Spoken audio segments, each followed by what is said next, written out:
और ये समझना भी जरूरी है कि जैसे हमें लाया गया है वैसे ही एक दिन हमें वापस जाना भी है। जब हम सेहतमंद होते हैं और सब कुछ ठीक चल रहा होता है तो हमें लगता है कि हम कभी नहीं मरेंगे, लेकिन जब मौत का वक्त आता है तो फिर बहुत देर हो जाती है, क्योंकि उस वक्त कुछ लोग अपनी जिंदगी का असल मकसद ही नहीं समझ पाते।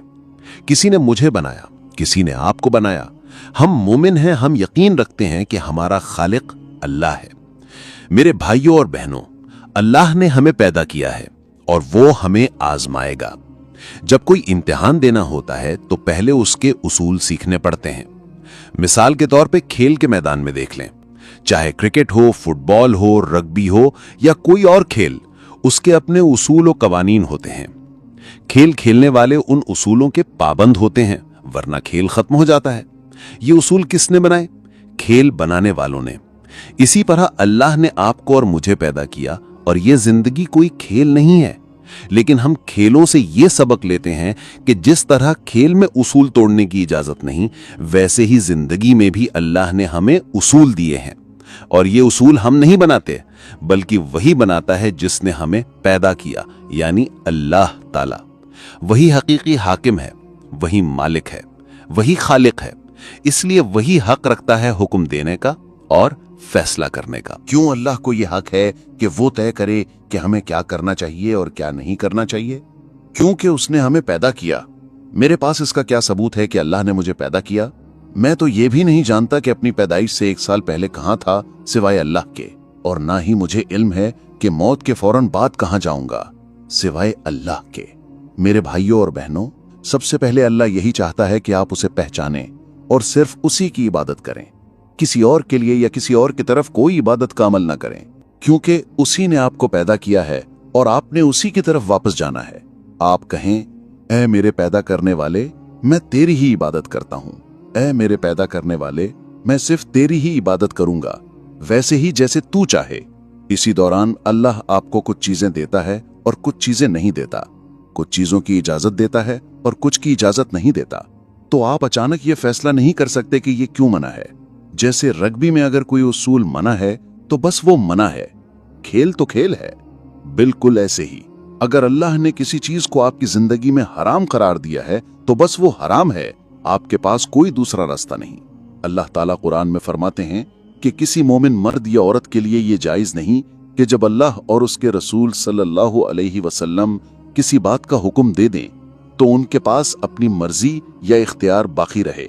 जब आप अल्लाह पर ईमान ले आएं और अपने आप को मुसलमान कहते हैं तो फिर ये लाजिम है कि आप अल्लाह और उसके रसूल सल्लल्लाहु अलैहि वसल्लम के अहकाम को कबूल करें। अगर कोई ये समझता है कि अल्लाह का हुक्म गलत है और उसके पास इससे बेहतर राय है तो ऐसा शख्स ईमान से महरूम हो सकता है। लेकिन अगर कोई मुसलमान कमजोर है और गुनाह कर बैठता है तो वो ये मानता है कि उसने गलती की है और वो अल्लाह से माफी मांगता है। यही ईमान की निशानी है।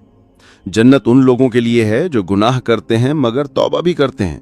जहन्नम उन लोगों के लिए है जो गुनाह करते हैं और तकब्बुर करते हैं, अपनी गलती पर इसरार करते हैं। याद रखें, जन्नत कामिल और गुनाहों से पाक लोगों के लिए नहीं है, क्योंकि कोई इंसान मुकम्मल नहीं, बल्कि जन्नत उन खताकार बंदों के लिए है जो तौबा करते हैं। और जहन्नम उन लोगों के लिए है जो नाफरमानी करते हैं और शर्मिंदा भी नहीं होते। मेरे भाइयों और बहनों, अल्लाह ने हमें इस दुनिया में नेमतें दी हैं। उनमें से एक नेमत यह भी है कि अल्लाह हमें शरीके हयात अता फरमाता है। अल्लाह उन लोगों को भी अच्छा जीवन साथी अता करे जिनके पास अभी शरीके हयात नहीं है, और हमें अच्छा शौहर या बीवी मिले जो दीन और ईमान पर कायम रहने में हमारी मददगार हो। मेरे भाइयों और बहनों, जिंदगी के कुछ मराहिल ऐसे आते हैं जब हम पहले से ज्यादा तन्हा हो जाते हैं। मिसाल के तौर पर, जब आप छोटे होते हैं तो वालिदैन और बहन भाई साथ होते हैं, लेकिन जैसे जैसे आप बड़े होते हैं आपको समझ नहीं आती कि असल में आपको अपने पांव पर खड़ा होना है। आपको खुद कमाना है, खुद मेहनत करनी है, खुद जद्दोजहद करनी है। मर्द हो या औरत, सबको अपना किरदार अदा करना है। ऐसा वक्त भी आ सकता है जब कोई दूसरा आपका ख्याल रखने वाला ना हो।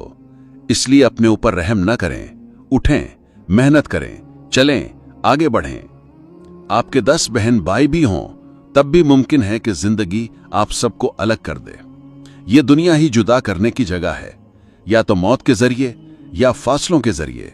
मिसाल के तौर पर आपकी बेटी की शादी न्यूजीलैंड हो जाए, आप वहां चले जाएं तो बाकी सबसे दूर हो जाएंगे, लेकिन वहां भी अल्लाह कुछ और भलाई अता करेगा। कभी कभी हम अपनी नेमतों की कदर उस वक्त करते हैं जब वो हमारे पास नहीं रहती, इसलिए हमेशा अल्लाह का शुक्र अदा करें जो कुछ उसने अता किया है। अगर आप बीमार हैं तो किसी के नाज नखरे की उम्मीद न रखें। एक दिन ऐसा भी आ सकता है कि कोई देखने वाला ना हो, आपको खुद उठना होगा, काम करना होगा, खाना बनाना होगा, अपना ख्याल रखना होगा। ये सब अल्लाह की तरफ से आजमाइश और जिम्मेदारी है। आप अकेले ही हैं। कयामत के दिन भी आपको अकेले ही उठाया जाएगा। जब आप इस दुनिया में आए तो अकेले ही आए। हाँ, अगर जुड़वा या 3-4 एक साथ हों तो अलग बात है, मगर आमतौर पर इंसान अकेला ही आता है। और जब आप दुनिया से रुखसत होंगे तो भी अकेले ही जाएंगे। कब्र में भी अकेले होंगे और कयामत के दिन भी अकेले ही खड़े होंगे। अल्लाह ताला कुरान में फरमाते हैं, तुम हमारे पास अकेले ही आए जैसे हमने तुम्हें पहली बार पैदा किया था, और जो कुछ हमने तुम्हें दिया था तुम पीछे छोड़ आए। कयामत के दिन अल्लाह ताला फरमाएंगे, कहाँ गए वो सिफारशी जिन्हें तुम दुनिया में मेरा शरीक ठहराते थे?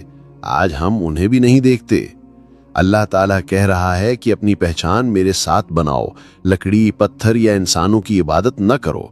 हाँ, रसूलुल्लाह सल्लल्लाहु अलैहि वसल्लम को अल्लाह ने शफाअत का दर्जा दिया है और हम अल्लाह से दुआ करते हैं कि हमें उनकी शफाअत नसीब हो। मेरे भाइयों और बहनों, दुनिया में जिंदगी के दिन बदलते रहते हैं। आप बड़े होंगे तो बचपन की बातें याद आएंगी, स्कूल जाने के दिन, बारिश में चलना, सादा खाना खाना। मगर अब हालात बदल गए हैं। लेकिन सोचने वाली बात यह है कि आज भी आप अकेले हैं। अल्लाह फरमा रहे हैं कि मुझसे ताल्लुक जोड़ो। याद रखें, आपके बच्चे भी बड़े हो जाएंगे, अपनी जिंदगी गुजारेंगे, शादियां करेंगे। सबसे बड़ी गलती यह है कि हम सब पर